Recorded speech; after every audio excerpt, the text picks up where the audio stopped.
On today's edition of the Locked On Florida Panthers podcast, we'll be making a case for Matthew Tkachuk being the MVP of the NHL. And NHL fans, away fans specifically, leave Victory Rat alone. Your Locked On Panthers, your daily podcast on the Florida Panthers. Part of the Locked On Podcast Network. Your team every day.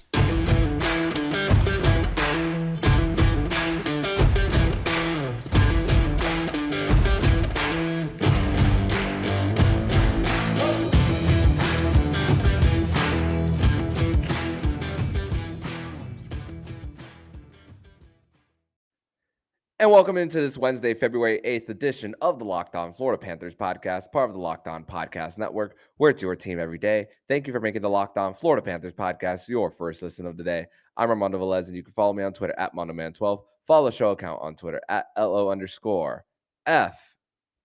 Panthers. Make sure to follow Locked On Panthers on whichever podcast app you listen to, and make sure you follow us as well on YouTube for your chance to win tickets to a future Florida Panthers game. And today's episode is brought to you by FanDuel. FanDuel Sportsbook is the official sportsbook partner of Locked On. Make every moment more. Visit FanDuel.com/LockedOn today to get started. So, Cats fans, the Florida Panthers made it back to practice today, where we got a little bit of good news on Sasha Barkov, where Paul Murray said he's expecting the captain to practice tomorrow, and even if he doesn't mean that his game status is in jeopardy for Thursday night against the San Jose Sharks, which is great news. Wanted to start off the news with that. But it is a Winans Wednesday edition of the show. So let me bring in my guest on the show for another edition of Winans Wednesday. Jacob Winans is back. Jacob, welcome back to the show. Thank you for having me, as always. Happy to be here. Yeah, happy for you to be here too. And I know you weren't able to make it down to South Florida for All-Star Weekend, but you also were able to have some type of Florida Panthers action up in Central Florida, where we're both currently located. But talk first about your thoughts about All-Star Weekend from afar and your experience at the Orlando Solar Bears versus Florida Everblades game last Saturday. Yeah, definitely. So, of course, I 100% would have loved to have been in South Florida for the festivities for All-Star Weekend. It was fantastic just to see the community engagement. I think the Panthers did an excellent job engaging with the community, showing off to the hockey world what the team and the region in general has to offer. I think compared to many All-Star games that we've seen, the Panthers really took a whole regional approach compared to what we've seen in other All-Star games, where they didn't just show off the arena or just the hockey-related things.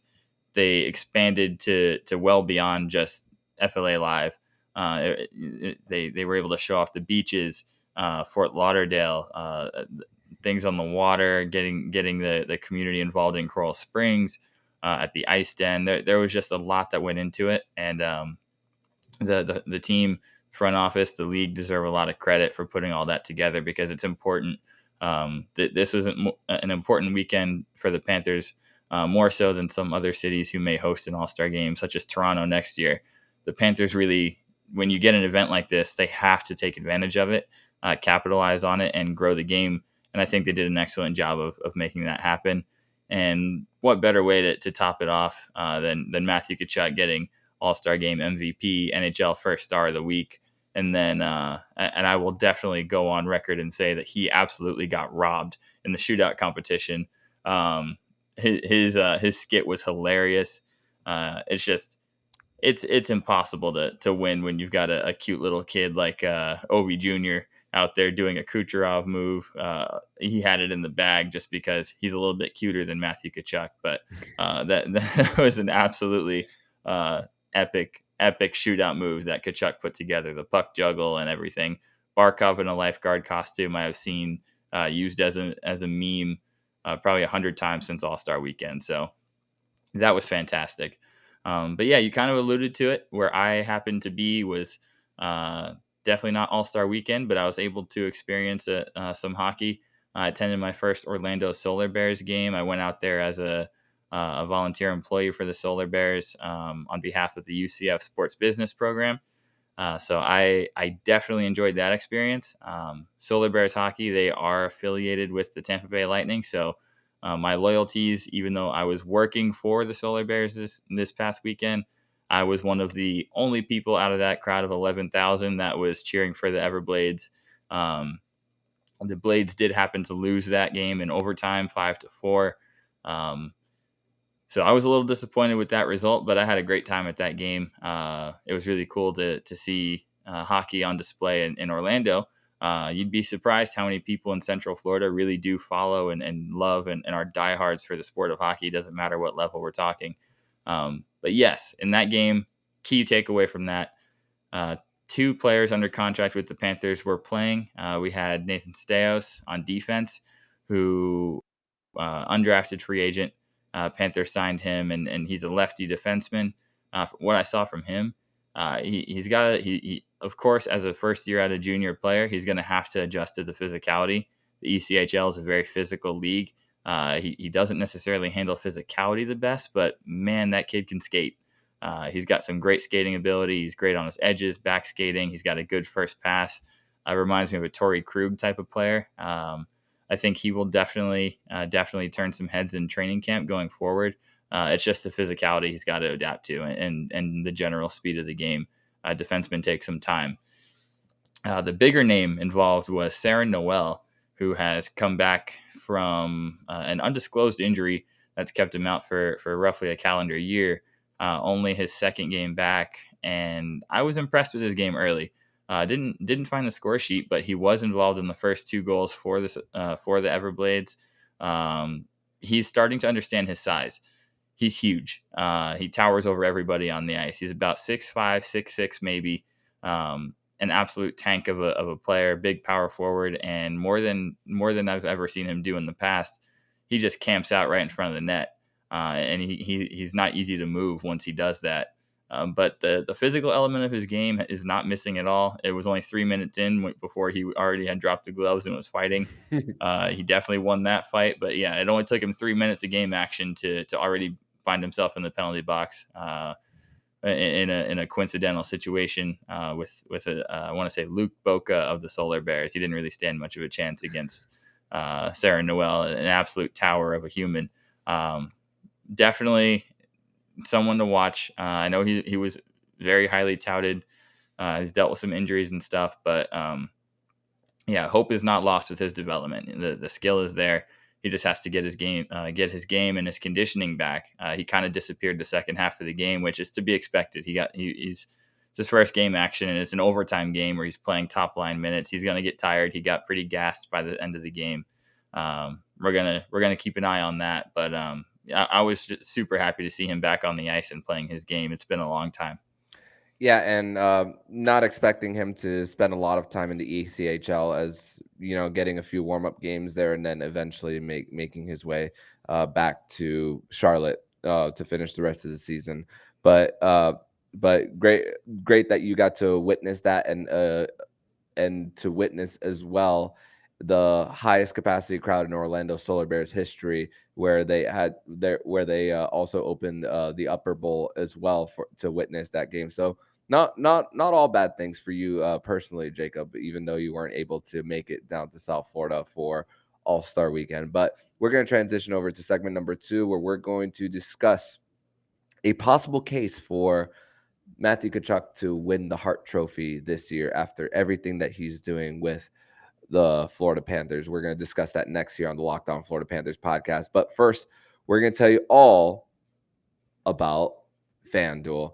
And FanDuel Sportsbook is the official sportsbook partner of the Locked On Podcast Network. And they're also the number one sportsbook in America, FanDuel. If you're new to FanDuel, that's even better. They have so many great features that make betting on sports fun and easy. Download FanDuel now so you can bet Super Bowl 57 with a no sweat first bet. You'll get up to $3,000 back in bonus bets if your first bet doesn't win.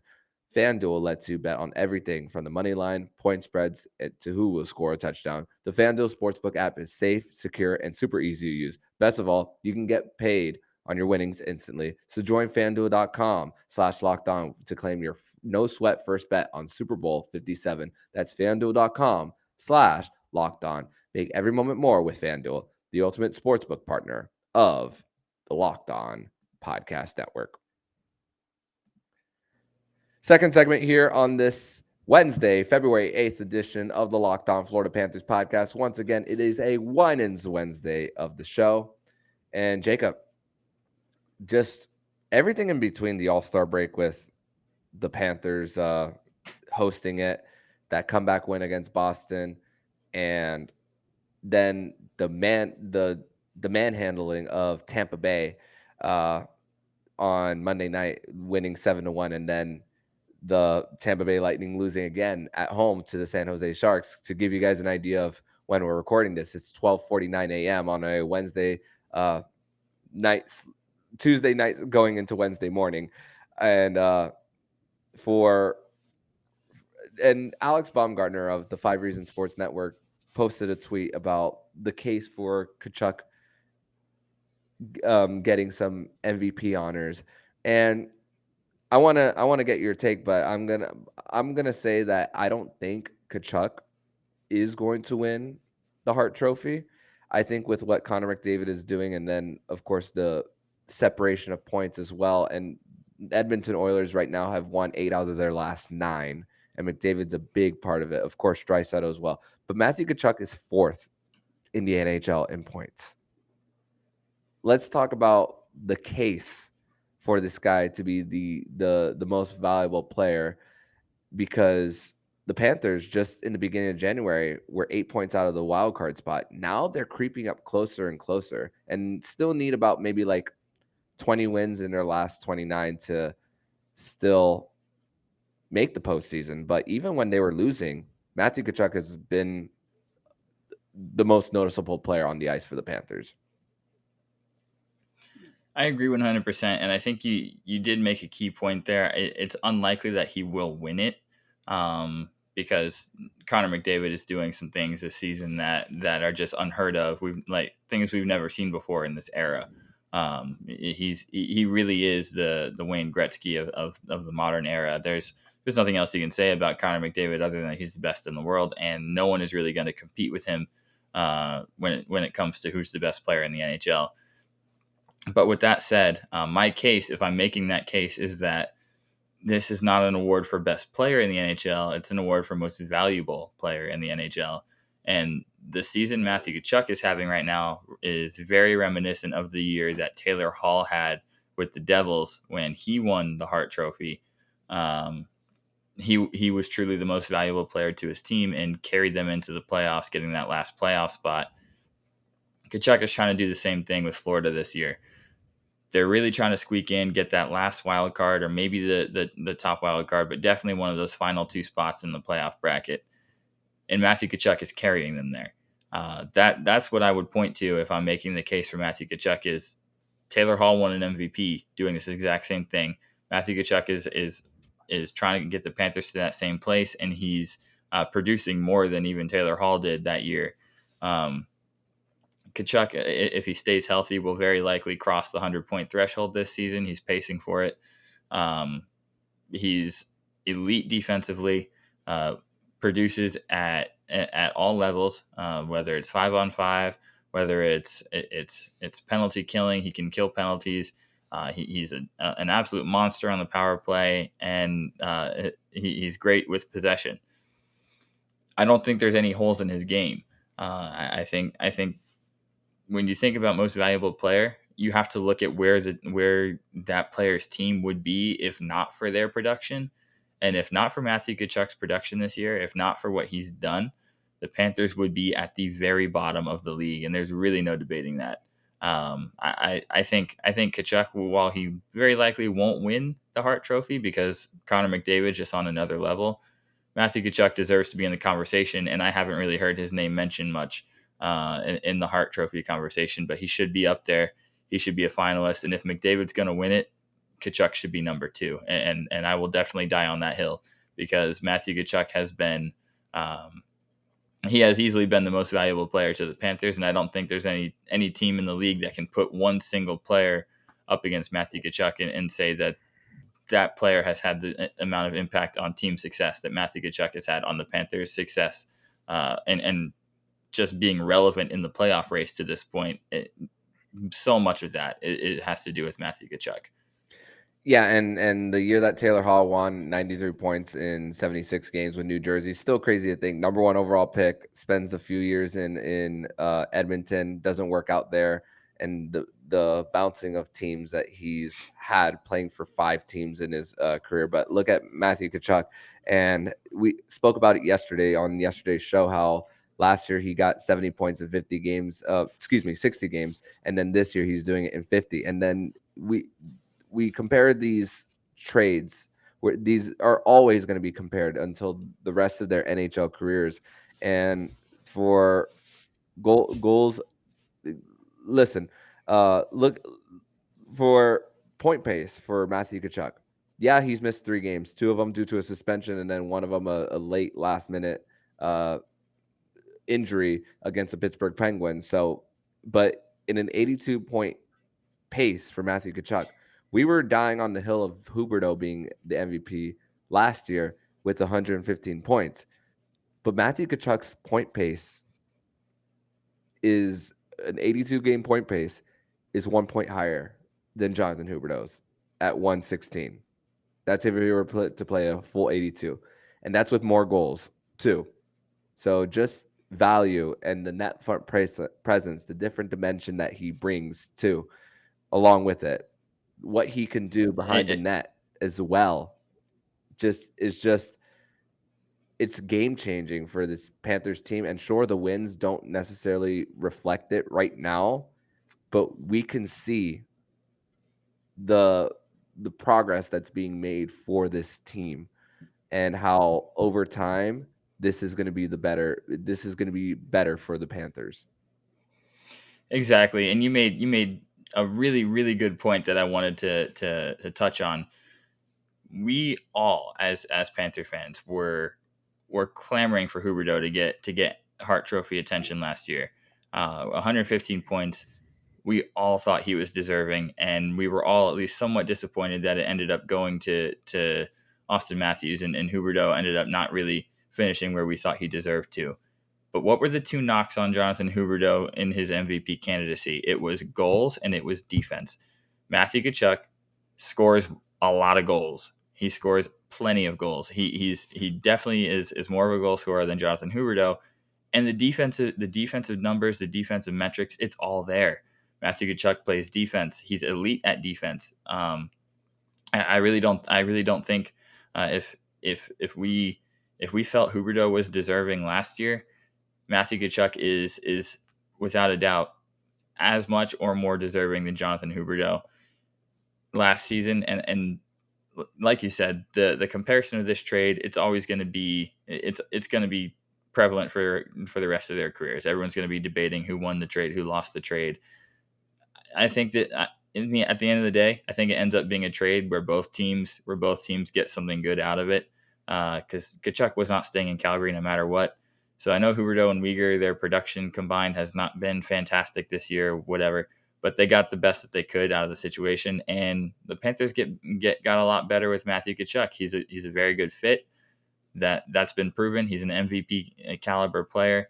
I think both teams at the end of the day work out with a good taste in their mouth about the trade. And I just want to say this real quick on the MVP discussion and Matthew Tkachuk, Jonathan Huberdeau as a whole. We're 50 plus games into the season. Matthew Tkachuk is ours. Jonathan Huberdeau is theirs. It's time for everyone to stop wishing for lack of success or hoping that Huberdeau and Mackenzie Weegar don't pan out in Calgary. We're good. They're good. Let's just enjoy these players. We don't need to compare them. We don't need to hope that Huberdeau and Uyghur do poorly so that we can say we won the trade. We can leave that in the past. Anyone watching or listening that are Panthers fans, I think you owe it to the guys that played here, and you owe it to Matthew Tkachuk himself right now. Let's leave that comparison thing behind. We don't need to do that. Mhm. Yeah, and it's okay to like both of them, but know that one situation might be better for one person Exactly. over time than another. And listen, I'm if Huberdeau ends up winning a Stanley Cup with the Calgary Flames, which there are now speculation about Daryl Sutter possibly about this possibly being his last year in Calgary too. And if he ends up winning there, I'll be happy for him. It'll not look good from the trade perspective for the Panthers, but I will definitely be happy for him personally. That's for sure. And listen, there's a 60-point pace difference between Huberdeau and Kachuk.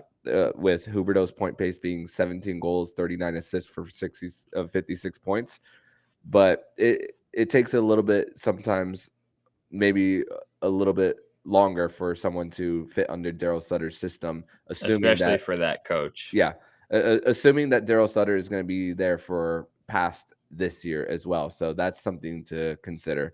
But we're going to transition over to segment number 3, where we're going to talk about the Florida Panthers' cap situation at the moment, and we're going to also talk about an incident that happened at FLA Live Arena on Monday night.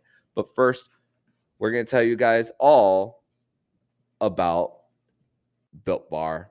And Built Bar is the best tasting protein bar on the planet. And if you're looking for a delicious treat, you don't want to all the fat and calories, then you got to try Built Bar. What makes Built Bar so good? Well, for starters, they're covering 100% real chocolate. That's right, real chocolate. And they come in unbelievably flavors like churro, peanut butter brownie, and coconut almond. And now you don't need to wait around to get a box. For years, we've been talking about ordering your Built bars at Built.com. Now you can get them at your local Walmart or Sam's Club. That's right. Head to your nearest Walmart today and walk to the pharmacy section and grab yourself a box of Built bars. And you can get a 4-bar box of cookies and cream, double chocolate, or coconut puffs. If you're close to Sam's Club, run in and grab a 13-bar box of our hit flavors, brownie batter and churro. You can thank me later. Third and final segment here on this Winans Wednesday edition of the Locked On Florida Panthers podcast. Jacob Winans is here to joining the show. And Jacob, I mentioned this a little bit earlier in the week, and the Panthers at this moment in time have over $3.1 million in cap space, and they have one open roster spot. How much writing is there on the wall about having that open roster spot with the cap space at hand for a Duclair move in the hopefully coming days for the Panthers? Yeah. So if you look at it, the math makes it pretty cut and dry. 3 million in cap space, one open roster spot. Anthony Duclair makes 3 million. He would take up a roster spot. It doesn't look great for Patrick Hornquist, which is unfortunate. We don't really know where his status is health wise. We know he's been practicing non-contact for some time.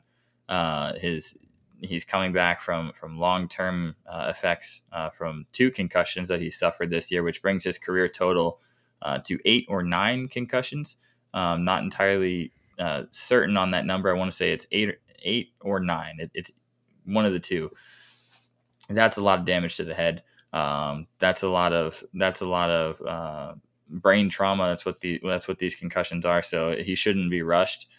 But yeah, with that amount of cap space, one open roster spot, Anthony Duclair is obviously the guy that they're going to slot in. He's been practicing non-contact. The talk has been they're hoping to get him in the next few games. It doesn't look great for Patrick Hornquist, but it does seem like if the Panthers want to make any adjustments roster wise, uh, it would absolutely require someone going out the door. Now, looking at the Panthers cap table, there's not a ton of options for who that could end up being. Um, at least no one salary wise who makes a big impact on the books. You think of guys who could possibly find themselves expendable with more than minimum salary. I mean, maybe Nick Cousins. I would be somewhat surprised if that happened. You could see maybe Colin White. That would be less surprising, but that doesn't exactly open up a whole lot of cap space. Colin White, I would be somewhat shocked if Colin White is still a Panther past the trade deadline. Mm-hmm.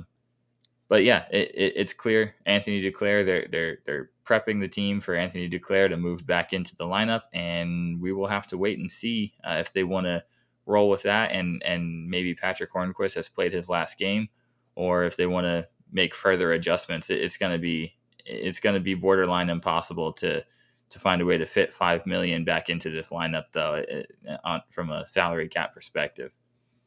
Yeah, and then you hear about Reinhart and Bennett being part of trade rumors, but then you see the performance that Bennett has had recently, and it's like, do you want to mess that up for the Panthers when you still have Right. term left on his deal too? You have 2 more years after this. Reinhart has 1 after this year as well.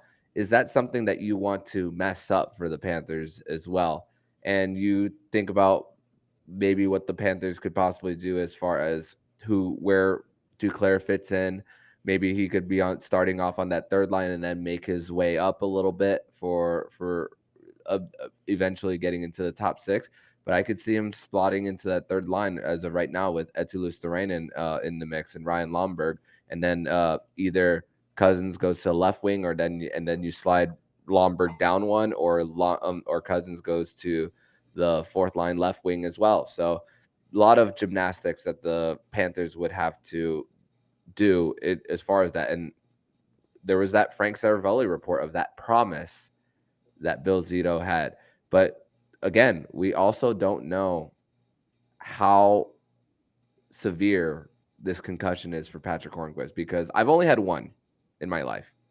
So we really don't know what long-term cause this is doing for someone like Patrick Hornquist. So the writing is completely on the wall for Duke to come back. Who knows? We don't know if it's going to be a home game. We don't know whether it's going to start him off on the road, because the Panthers will be playing 4 on the road as well coming up next week. So lots of questions on when he will be coming back. But before we wrap up today's show, there was a video that went a little viral online of Tampa Bay Lightning fan kind of heckling and bothering one of the mascots for the Florida Panthers, Viktor Rat. And it was a video that went viral online. It kind of looked a little staged based on the lack of reaction from around Viktor Rat. But we found out today that it wasn't staged. And I call into question about why nothing was done around that fan and Victory Rat.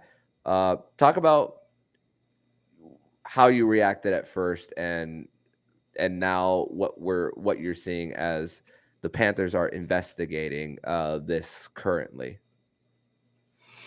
Yes, there's a couple layers to this. So the first thing I noticed, I at first thought it was staged, also because it's so absurd that I've never seen anything like that happening that wasn't staged. So my first instinct was, oh, it's a staged thing, maybe kind of funny, a little bit maybe like poor taste, but I thought at first it was staged, and then I looked a little closer at the video and I noticed that there was no camera on them at all. It wasn't being shown on the jumbotron. And typically, if you're going to have a staged thing like that, you put it on the jumbotron, because Good the point. idea is to get mad at the Lightning fan. So what tipped me off was, that's not on the jumbotron. This seems uncomfortable.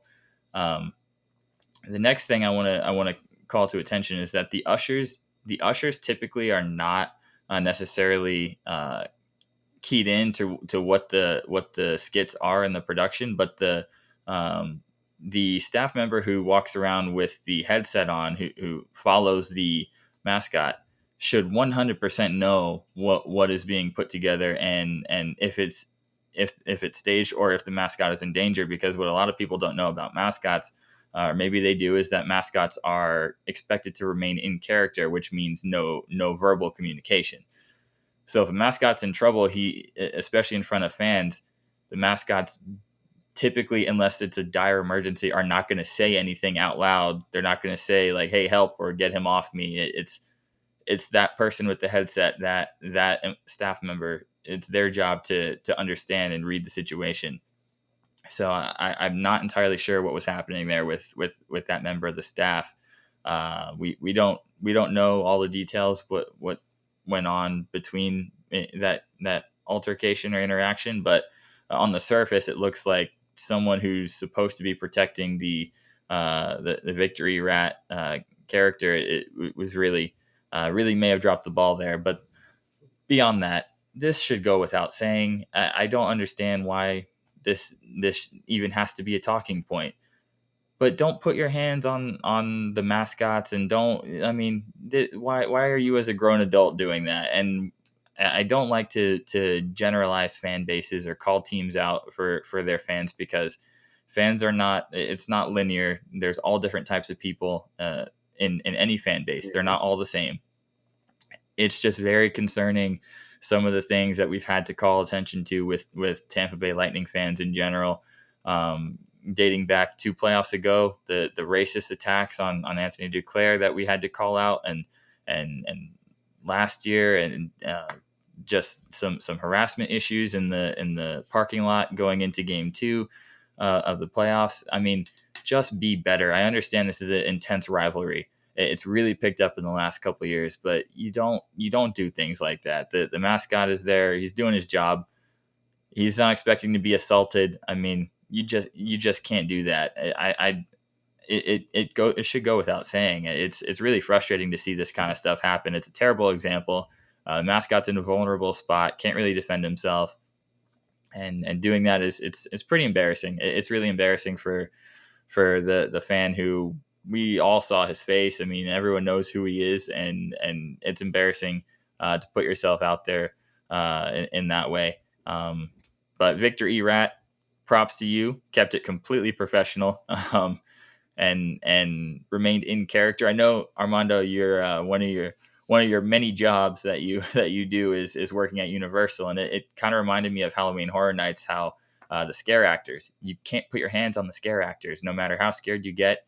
You can't put your hands on the mascot, no matter how badly your team is getting blown out. You just don't do it. So it was frustrating to see that. And I will say this as a warning, not just to that Tampa fan, but any fan who messes with Victor E. Rat.